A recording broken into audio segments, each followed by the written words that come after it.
monsieur, bonjour, soyez les bienvenus dans le JT de la Revue Fiduciaire pour démarrer ensemble cette nouvelle semaine d'actualité juridique. Tout de suite, un œil sur les titres de ce lundi 14 novembre. Règles du régime d'assurance chômage prorogé au 31 janvier 2023, crédit d'impôt recherche et action en comblement de passif infondée ne signifie pas abusive.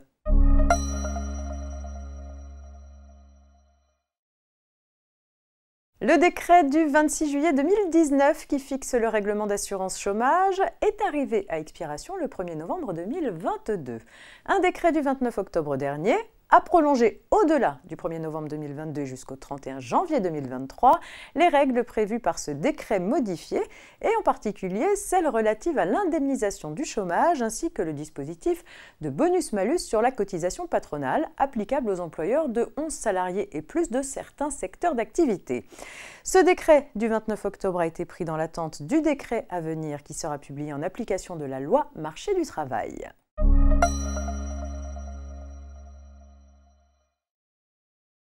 Les entreprises imposées d'après leurs bénéfices réels qui effectuent des dépenses de recherche peuvent, sous certaines conditions, profiter du crédit d'impôt recherche ou CIR.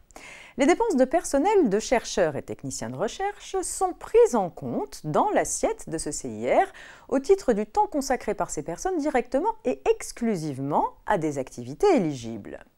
Dans une affaire récente, la question s'est posée de savoir si les travaux menés par une doctorante salariée d'un cabinet d'avocats sur les particularités de la procédure de divorce pouvaient être pris en compte dans l'assiette du CIR. En rendant leur décision, les juges ont d'abord souligné que les recherches menées dans le domaine du droit ne sauraient par principe être exclues du CIR. Ils ont cependant estimé que dans ce cas particulier, les recherches juridiques de cette salariée ayant pour objet d'identifier les règles juridiques applicables et d'analyser la pratique juridique existante dans ce domaine ne pouvaient pas ouvrir droit au CIR.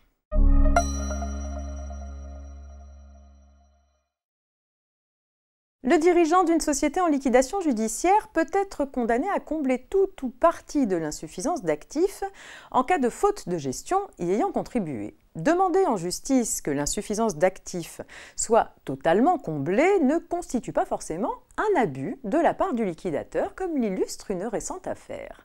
Un liquidateur poursuit le dirigeant d'une société en liquidation en vue de le faire condamner à payer la totalité de l'insuffisance d'actifs, soit 10 millions d'euros. Condamné dans un premier temps à des dommages et intérêts pour procédure abusive, au motif que ces demandes n'étaient pas fondées et ont été formulées sans ménagement ni prudence, le liquidateur finit par obtenir gain de cause.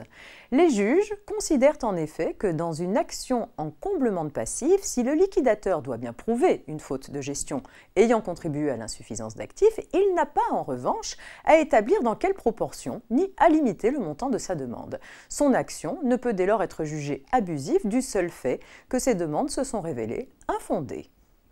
C'est la fin de cette édition. Excellent début de semaine à toutes et à tous. À demain.